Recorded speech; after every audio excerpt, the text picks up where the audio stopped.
Hello, Aries. Today is October 14th. Happy Mercury Retrograde, last one of the year. So there's the good news.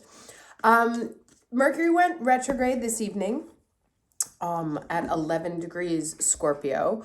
And he retrograded on the Sabian symbol for that is the embassy ball. Now he will go direct on November 3rd, which is when the US election is. So we can expect that to be animated. And the Sabian symbol for that is an eagle and a large white dove turning constantly into each other.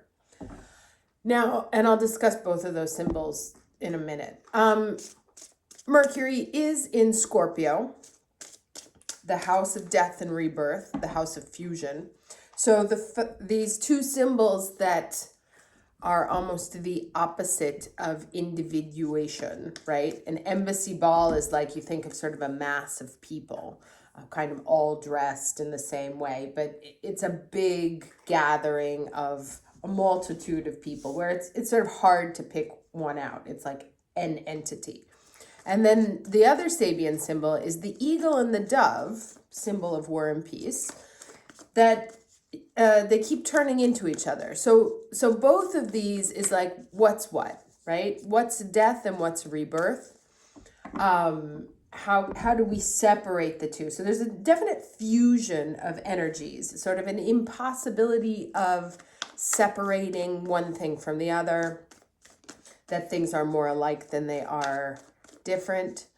At the same time, this Mercury is going to make a couple of difficult aspects. It will square Saturn when it goes back into Libra, and it opposes Uranus twice when it's in Scorpio. Mercury opposite Uranus can be shocking news, surprising news, unexpected news.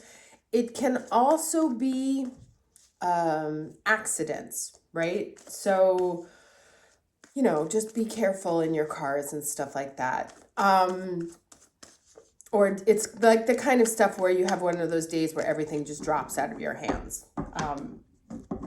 Now, the thing that's interesting here is that Mercury rules the north node. So this retrograde, any sort of way forward, pushing forward, especially with Mars retrograde for us also, is gonna, if we were stalled before, now it's like times two. So you're going to require your ultimate patience for the next 3 weeks.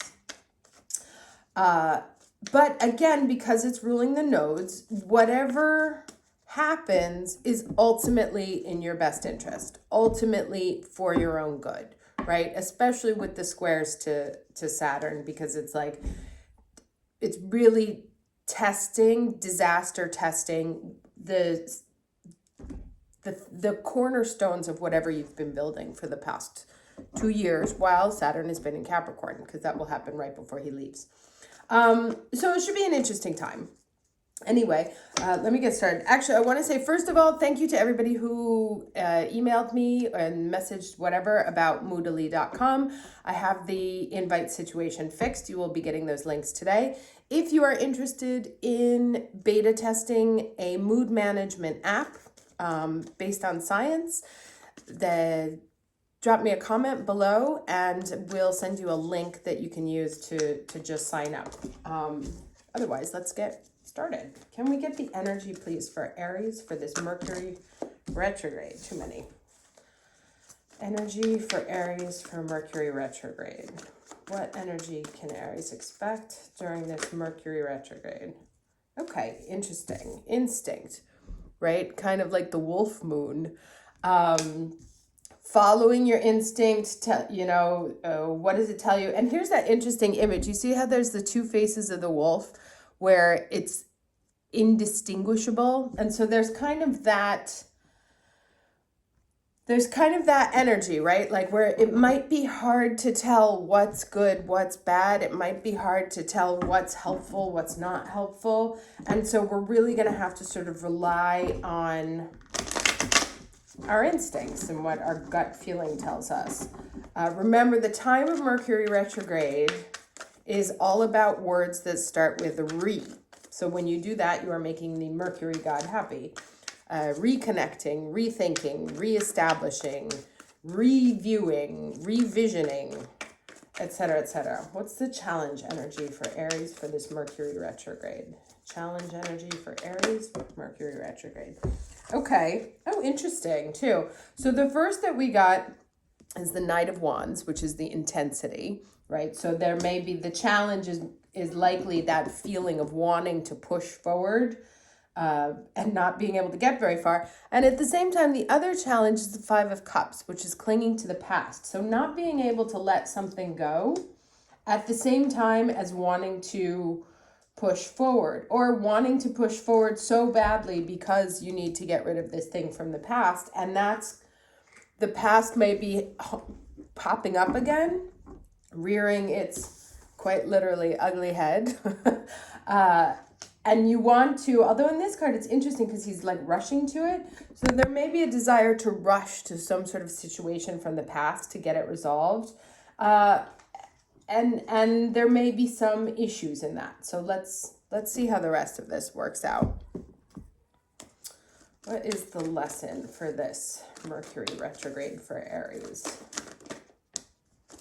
Oh, that's actually quite nice. So Treasure Island. 9, and this is actually quite an abundant card, and it talks about, you know, being aware of the treasures that you have already and treasures that are coming to you. It's on it's a turtle there swimming, so it's not necessarily moving very quickly, and you might not think of your treasures being safe on the back of a swimming turtle. However, what it reminds you is that even though you may not be able to see it because the turtle's looking forward, he's not looking at what's on his back, that actually there is a quite sort of abundant moment going on, or it's not necessarily where you're looking at. I'll do that for the end. Let's start here. All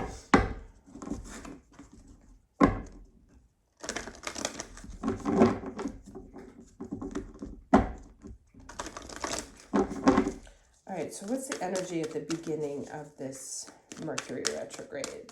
Aries energy, Mercury retrograde at the beginning. Oh, interesting. Protecting treasure. Okay, and there is... So you may be like holding up, you've actually may have like closed yourself off instead of opening up the treasure that you have, or instead of spending money, instead of sharing your abundance. Right now you're like, this is one of those rainy days where it's best to close this. And so you may be in protection mode. You may be, and it may be in the process of protecting your treasure that you feel less abundant because you're not looking at it. Or it can be, hey, remember that you have all this treasure, it needs to be protected. Let's see what else we get here. Can I get the energy? Okay. Ride the wave. All right, so it's definitely going to be an adventure coming up, but I feel like we knew that. Let's see what other cards we got here.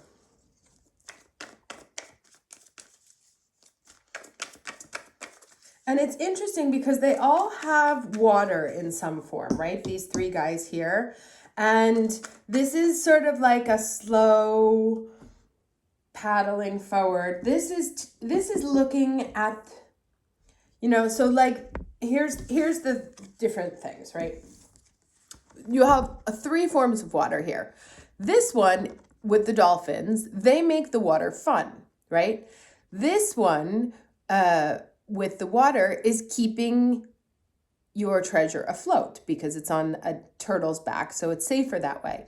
In this one, the water is menacing, right? So it's the same exact form. It's just water. And how we live it, the way we look at it, is kind of what changes it, right? So you can, they say, you can dance in the rain. Instead of waiting for the sun to come out, learn how to dance in the rain. And so it feels like there's three ways of looking at a specific situation or at something that an element that comes into your life. And you can look at it as something that you need to protect yourself from. You can look at it as something that's keeping you afloat, or you can look at it as something to play with.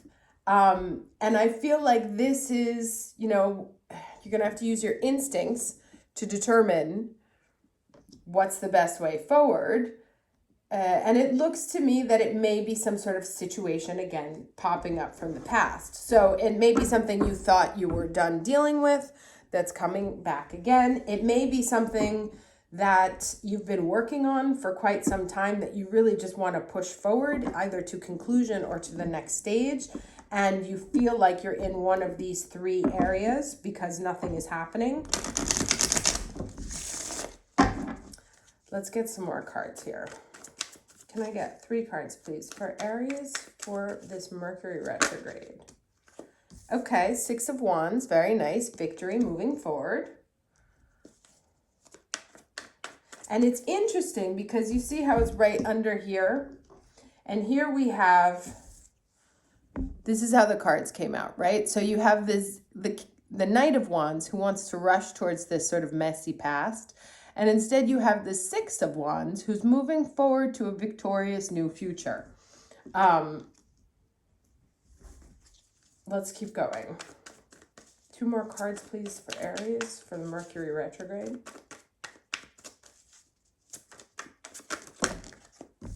That's too many. Okay. All right. Interesting. So the Emperor showed up as the last card. In the middle, you have the 2 of Swords. So there's a mix of energies here, right? There's a feeling of moving forward, confusion, and then the Emperor. And it's interesting, right? Because it's kind of like it echoes these 3 situations. It's like you can look at it in 3 different ways, right? This I would put here, it's like I can close myself off. Whatever's coming in, I can close myself off and go into self-protection mode. Or whatever's coming in, I can just ride with it and move forward. Like actively choose to see the more positive version of it. Or I can look at whatever's coming in and be like, okay, this is helping me maintain my sense of stability, my sense of mastery, my sense of abundance, right? So it's interesting that those came up. Now I want to get, I have my Mercury deck that I like to use during these retrogrades to see what Mercury wants to tell us. Let's see what message from Mercury during this retrograde period for Aries.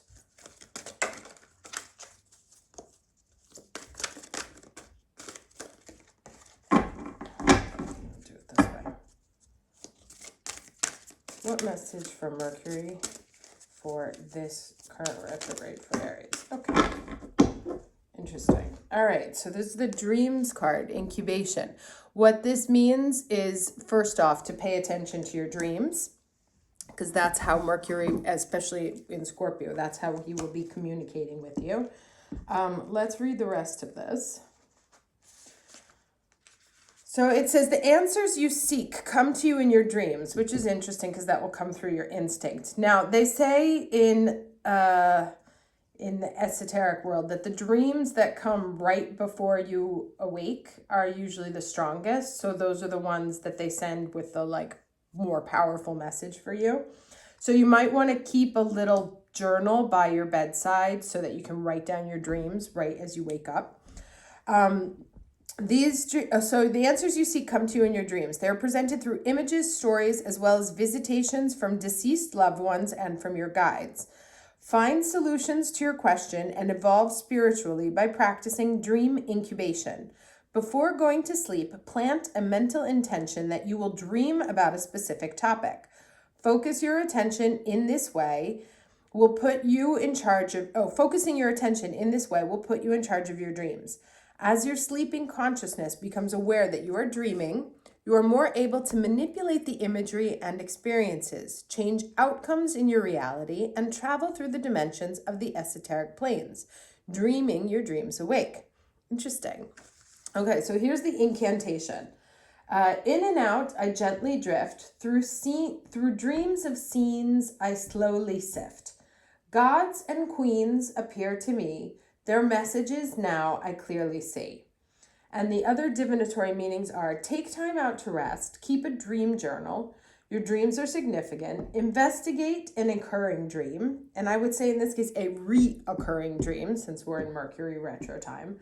Buy a dream interpretation book. A loved one is trying to connect with you through your dreams. This may also be an interesting interpretation of these two. There may be someone from your past who is trying urgently to communicate with you through your dreams or through imagery. And so it's one of those things that, you know, when you see an image and you're like, oh gosh, I feel like that might be meaningful for me, or that might be a message, or oh, that always reminds me of that person.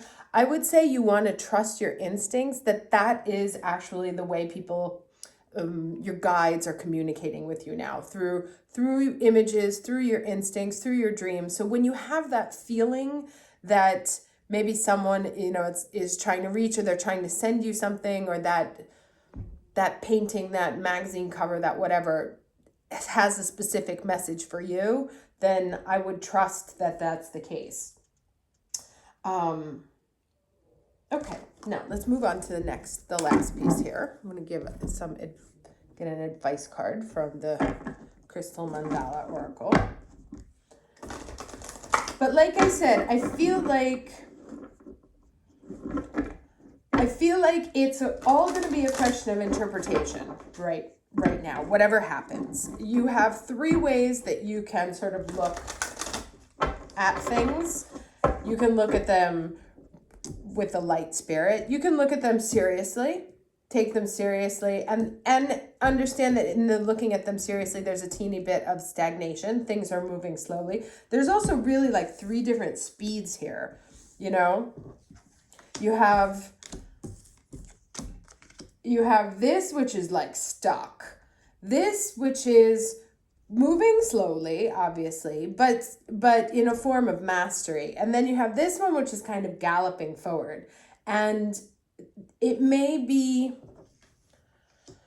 maybe you can choose, like if life feels like it's moving too fast, you know, maybe just flip it on its head and turn it into fun, right? Because we talked about that Sabian symbol at the beginning, which is the eagle and the dove, not being able to distinguish the difference between the situations, right? So it could be this situation that you think is actually a reason to protect yourself, and actually it's really a reason to have fun or move forward. Or maybe you think it's like, no, I need to clamp down, and it's like, no, actually, hold on, we might want to protect ourselves. So there's going to be a bleeding into each other of situations where it may be hard to distinguish exactly what's going on, or it's going to be hard to label with an official singular name. And I feel like a lot of things may have elements, or a lot of situations that come up may have elements of all three. It can be self-protective and fun at the same time. And so it seems to me to like not expect any one single thing, but also understand that you have the power of interpretation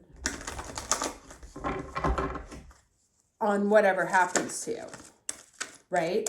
So I'm starting to, you know, now that like my whole attention's been focused on building this app, and once you get it done, it's funny because everybody's like, yay, congratulations, you did it, you built it, you made it amazing. And it is, except for the fact that you realize that once you build it, now you're just at ground zero, right? Everything has to happen from now on. It's like, I almost did nothing because now I got to set up the company. I have to get clients. And so I can look at it as like, well, crap. Like, I can look at it as I've done something awesome and wonderful and I have this abundant tool. I can look at it as, oh my God, this is so much work. What was I even thinking? Why would I ever do it? Or I can be like, ultimately there's legitimately no point to life anyway, other than karma and having fun. Or like, it's like a bit of an adventure on Earth School. So I could also just look at it as something really cool to do. And if it doesn't work out, I'll find something else. So that's what I mean in kind of like the three interpretations. And the truth is that I will find, even with myself, I go through all three of these states on any given day recently. So you may be finding yourself in each of these vibes over the next 3 weeks, sort of with a different intensity. If you're stuck and can't figure out the way forward, pay attention to your instinct, pay attention to your dreams. Be careful also, I would say, where you're using the past to predict the future. That's another thing we like to do. It's like, oh, well, that didn't work out, so this isn't going to work out. Let me get a card of advice for Aries for this Mercury retrograde. Okay. Oh, I love it. And it's very much like the card that we got last week. So Goddess Sekhmet and Fire Agate, Passion of the Lion Heart, right? And there is one of my favorite songs. God, I always forget their name. It's the most beautiful... Hold on, let me Google it while I talk to you, because you should watch this video. It's so lovely. Yes, of Monsters and Men, there's this beautiful song called A King and Lionheart. They wrote it, it's about brother and sister's relationship, but it has this most beautiful video that I would check out. And here, look, we got a 39 and a 39 again. So that's quite interesting. Let's read. Okay, all right. So 39 and 39, both 12s, which reduce to a single number, are 3, which are sort of the 3 interpretations that you have available to you here. 39.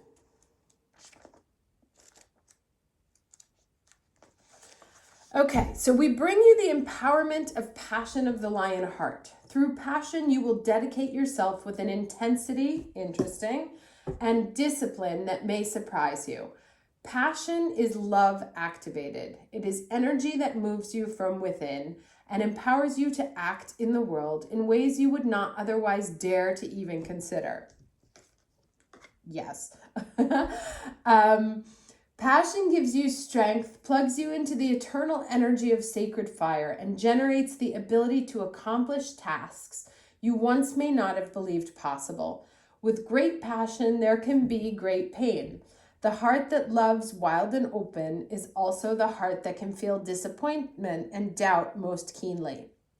The empowerment of the lion heart strengthens your heart to recover from any pain through the power of courage, commitment, and bold, loving devotion to what matters most to you. Very, very interesting. So, and I think you may have a stress test, right? I said there was that Mercury square Saturn coming up and the Mercury opposing Uranus. Sorry, I'm going to have my tea because my throat's killing me. And I said at the beginning that the Mercury Saturn square is like a stress test. So I feel like it's one of those situations where the universe is going to be asking you right now, again, because this is all related to the North Node. Do you really want it? How much do you want it? Are you sure this is what you want to go forward with? And you've been building on it, you've been working on it for the last 2 years, for the whole time that Saturn's been in Capricorn. Whatever it is, could be a work project, a house project, a family project, a healing project. There's something that you've been doing while Saturn has been in Capricorn that's getting really tested right now. And you may be feeling quite down on yourself, or you may be going through one of these three states. Like, no, this is awesome. I love doing this. I'm so excited. Or like, no, this is really something solid. It's turned me into a master. I feel really abundant. And then they'll be like, oh my God, what the hell was I thinking? Am I insane? I can't do this. And you may have a temptation moment to go back to a more comfortable version of yourself, right? Or something that you did in the past that's easier than having to deal with these three states of mind, right? You're like, maybe I should just go back to what I was doing. And here's when you're going to have to trust your instincts about what the right thing for you is, right? Is the right thing really going back to the way things were? Or do you have to summon the passion of the lion heart to be able to move forward in mastery and fun and abundance? Or does this take over, right? Or is this person that's telling you to hunker down and protect yourself and stay out of the rain? Is that the right advice? Is going back to the way things were the right way? Is it something that in 6 months from now, 3 months from now, when all of this hideous 2020 is over, will you be happy with that choice that you made to go back? And so that's where your instinct is really going to come into play. And as well as your dreams, and I would say messages, guidance that you get from imagery, as we've seen, from your guides or from your ancestral lineage. Someone is going to try, sorry, that's my dishwasher. I feel like your faith is going to be tested, right? Like Jesus in the desert. Your faith is going to be tested. What you choose is important. It will determine your future. You will be asked if you want to go back to a comfortable past, or you will be asked if you can summon the passion and the courage to go forward for what you want. Okay, I'm going to just read this last piece, and it's getting long, so then I'll shut up. There are those that will be led through life by the cool light of their inner knowing, and those that will be led by their heart, by their dreams, and by their aspirations. Those led by their heart need passionate purpose, a sense of meaningful, motivating desire to gain energy and accomplish great things. They have tremendous divine potential because they are less limited by the constraints of the mind. Where the mind may analyze and reflect and choose to opt out of a particular task, and that's the mind right there, right? That's like, no, I got to go back. Excuse me. The heart will be moved by compassion and engage fully and completely with what needs to be done, no matter if it seems unlikely to succeed. This is when the bold, daring heart is at its most beautiful, pulling off what seemed to be unlikely or even impossible by sheer force of commitment to what it loves most. And I'm going to stop there because it's literally one of the most beautiful things and most Aries things I've ever read. And I'm going to repeat it again because this statement is amazing. So this is when the bold, daring heart is at its most beautiful, pulling off what seemed to be unlikely or even impossible by the sheer force of commitment to what it loves most. And I wish that sentiment to all of you. Enjoy. Good luck through this Mercury Retrograde. 2020 is almost over. We've almost made it. I will talk to you soon. Take care.